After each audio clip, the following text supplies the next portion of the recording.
Good morning, everybody. We are here to provide some information on the budgets and new tool for DCPS budgets. I am thrilled to be joined by Louis Farabee, who is the Chancellor of DC Public Schools, Paul Kine, who is the Deputy Mayor for Education for the district, Rashad Young, the District City Administrator, and Jenny Reed, the Mayor's Budget Director. So please welcome them. Let me just start by saying how thrilled we are with the news we reported on Friday about the district's economy. The district's economy is stronger and more resilient than ever. For the first time in the district's history, we have 60 days of cash reserves. And this is a very important number for those who follow municipal finance. Some of those people in the room, I'm sure, because it means if there was some catastrophe and we couldn't collect revenues, that we could operate for 60 days, which is a gold standard in municipal finance, and is something that many leaders in our city, previous mayors, councils, and appointed officials have worked long and hard to set up a district finance system that would get us to this point. And this year, we are continuing to make historic investments in our school children. You have heard me say many times before that the district's almost unprecedented investment in school children is directly linked to the renaissance of Washington, D.C. So we will continue to make those historic investments. So let me say, I think for the first time, that we are announcing a very robust investment in schools with a 4% increase in the uniform per student funding formula, or the UPSFS.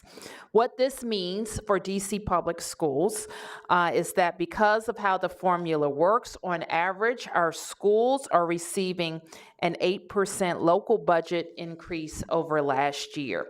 And when we compare our local DCPS budget to where we were 6 years ago, you can see that our investment in schools has grown by about 40%. So tomorrow, our school communities will receive their initial school-based budgets. Over the years, we've heard loud and clear from our schools and families that they want the budget process to be more transparent. We listened, and this year we've created some new tools focused on transparency and clarity. One of those tools, the Chancellor will talk to you more about, is a mobile-friendly pocket guide, which we're launching today, and it will clarify how we use enrollment numbers, unique student populations, and targeted investments like connected schools funding and early literacy funding to ensure our schools have the resources that they need. We expect, of course, that there'll be some questions in the coming days as principals and LSATs go over their budgets, and we are happy to answer them. What's important for me is that our school communities know the process is fair and that we're in this together. So with that, I want to turn to Chancellor Farabee to walk through the pocket guide for families.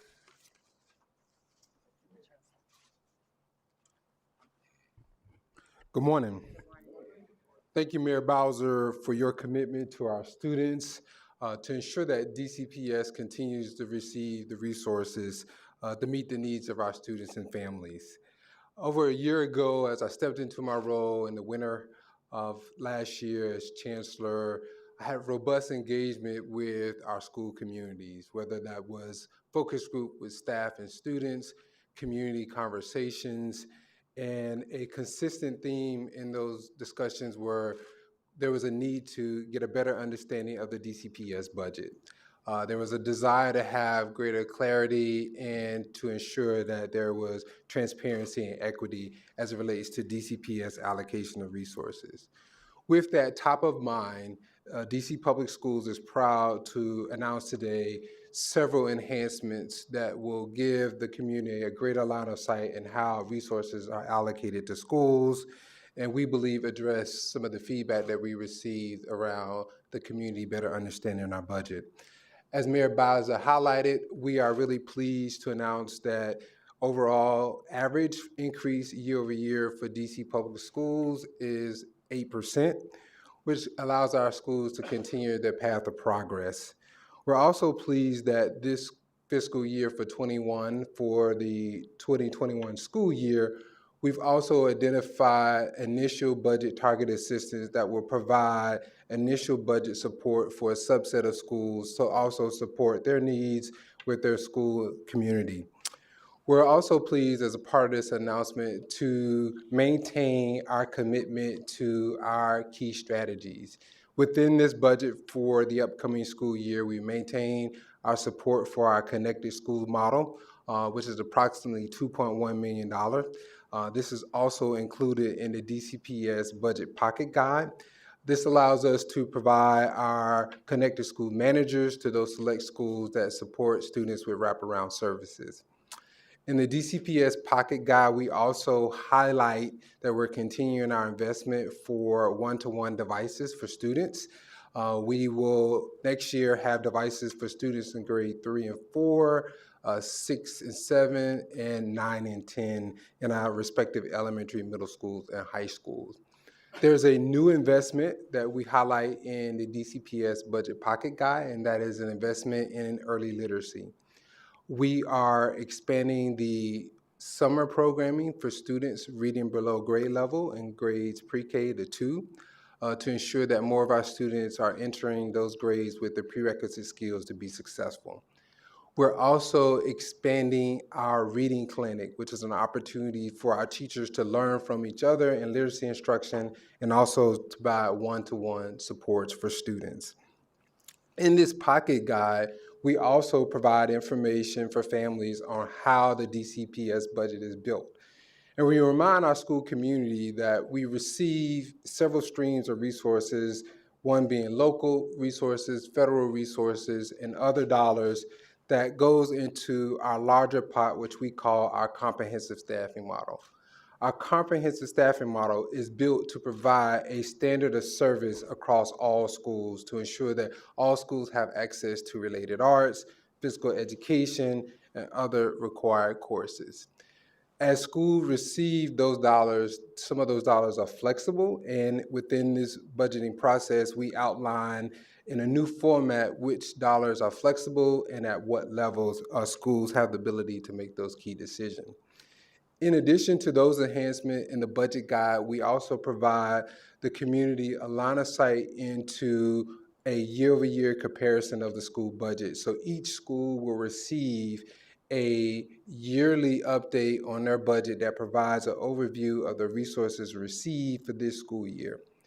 We also are providing information for families to see our DCPS data center, which is where we house all of our budget materials.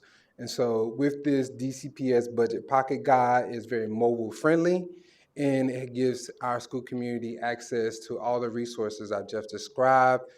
And in addition to that, there are planning tools available for LSATs as they receive their budgets on tomorrow. In addition to this, there's a link to a video as well that describes the DCPS budget development process and how resources are allocated to school. So again, we're really excited that our school communities have a better line of sight into our budget with enhanced transparency, and our principals are looking forward to collaborating with their local school advisory teams to develop budgets for schools. Thank you. Questions? I think that's our agenda for today. Yes, Perry? I want to make sure I understood that 4%, you mentioned that is a proposed 4% UPSF increase for this upcoming fiscal year? That's correct. That will, it will appear in my budget in March. Do you feel there's anything this proposal does not get to? Is there anything you wanted to add that you just ran out of money for? No. You got it all? think you've been able to cover all the priorities that you all want to reach? I wouldn't be proposing it if I didn't think that it would help the chancellor achieve the goals for DC public schools. Chancellor, last year one of the big disputes people, I would say school leaders had with the budget is while there was an overall increase, some schools were feeling, and the numbers showed, were not receiving these increases. They had, whether it was for enrollment, whether you took away, or the city took away one-time stabilization funds, 8% overall. How many schools do you expect to be seeing declines in their budgets this year, or fiscal year 2020? Yeah, thank you, Perry, for that question. I think it's important to note in the DCPS budget guide, we provide very specific information on the types of resources that schools are receiving, and in our narrative and in the graphic that I highlighted earlier around the comprehensive staffing model, what are the drivers for schools' increases and decreases in budget? And essentially, there's two ways that schools' budgets are influenced. One is by enrollment.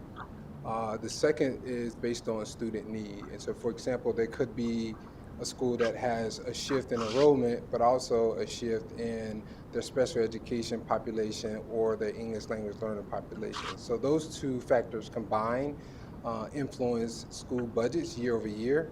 And I'm very confident that families and community members now can see some of the detail on how those two factors are influencing school budgets. It's also important to note that we are starting this initial budget process with some targeted investments for schools where we believe they need additional support to continue their progress, which will also feel different for schools. And the last point I would make is, as we think about the year-over-year increase for schools of 8%, it's also important to note the year-over-year increase in personnel will not be the same as it was last year. So we believe that schools will have buying power to support the resources that they need in the building, whether that be in personnel. So you think that the personnel increases this year to next year are going to be lower than they were? That is correct. We anticipate so. And schools will have all the information on salaries if they're purchasing positions with flexible dollars. So do you feel that schools specifically east of the river that have been struggling with enrollment in recent years, which really say they felt cash strapped in last year's budget, do you expect those schools, any of those schools, to be losing? Well, we first want our schools to go through this budgeting cycle, and there's always an opportunity to request budget assistance. So it's important to know that this is our initial budget, and there's time for schools to request additional resources. But as I highlighted earlier, this budget includes some initial target assistance for schools totaling $3.4 million, with the majority of those resources going to schools in wards 7 and 8, with their needs top of mind. Can I ask about Washington, your response to plans by Robert White to file some emergency legislation to try to keep the school open? Yeah, so first step was for me to spend time with Councilmember Robert White to better understand the legislation and the intent, and to also explain again, some of we think the unintended consequences that the legislation may produce. For example, we've already started the process of enrolling students and preparing them for their transition for the upcoming 2021 school year. And I also worry that many of the students have expressed interest in other campuses and will likely be in other secondary schools next year. And so I do worry that the enrollment next year could be significantly smaller than what it is today, which would provide an opportunity for us to invest in other places if we discontinue. But if we're investing in those students that are in a small campus, we just have to take those resources from other places, which I don't believe is ideal. But these are decisions that I don't take lightly. We know that transitions are hard for students and staff of this nature, but we must maintain our responsibility to ensure that students are served in an appropriate environment. And we believe that the neighborhood or choice programs or alternative secondary schools would provide a better option for students. Go ahead. Have either of you spoken to any students directly since the letter was put out? And if so, what has been your response to them saying, you know, we don't want our school to close down. We know we're struggling, but, you know, please give us something. What can you tell to those students and their parents? So I have lots of conversation with students at Washington. Actually, a few weeks ago, I had a focus group with students after we initiated the proposal. And my conversation with students has been around, you know, how do we help you in this transition and support you? And better understanding their interests in high school, their interests in college and career, and creating a very customized and individualized plan to support them in their goals. I think they've appreciated that. But I also recognize that this is hard. You know, it's for some students, they've been here, they're comfortable, it's a smaller learning environment. But at the same time, I believe it's beginning to resonate with students that there are better opportunities at other schools that they can take advantage of, and many have expressed interest in. Off the Washington Met, last week I attended a few community meetings, and it seemed, not specifically on these schools, but it seemed that teachers at Roosevelt State specifically, they feel that they're at the brim with students. They're at 800, about Ballou State is almost as high as Ballou's enrollment. Do you have capacity to serve more students in these alternative campuses? We're confident we have the capacity with Ballou State, Luke C. Moore, and also Roosevelt State. We do have growth at Roosevelt High School and Roosevelt State, but these students are a priority, and we will ensure if they are interested in those campuses that they have the opportunity to attend those schools. But what's interesting, Perry, is I've heard from a lot of those students that they're also interested in other options. I've talked to high school students that are interested in and has likely applied for a seat at Duke Ellington High School. Talked to another student that expressed interest in going to Phelps to be a part of the NAF Academy there. And so what I believe we'll see is students have an opportunity to go to other places that are aligned to their college and career interests and needs. Back to the budget, do you expect special education student percentages and at-risk student percentages to increase or decrease or stay the same this fiscal year?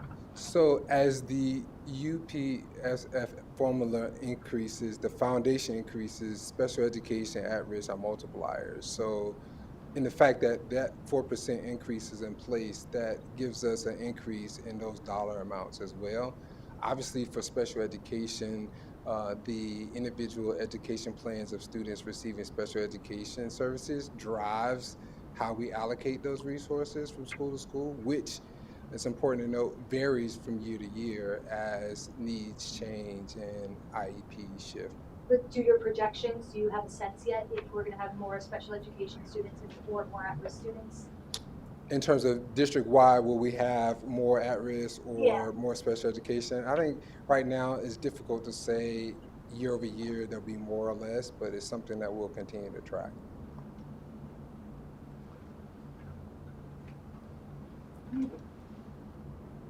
Thank you, everyone.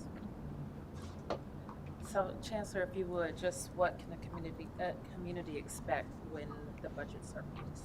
So the community can expect to receive budgets on tomorrow. And I want to note that they're receiving it further advanced than we did last year, which is point of feedback we got last year.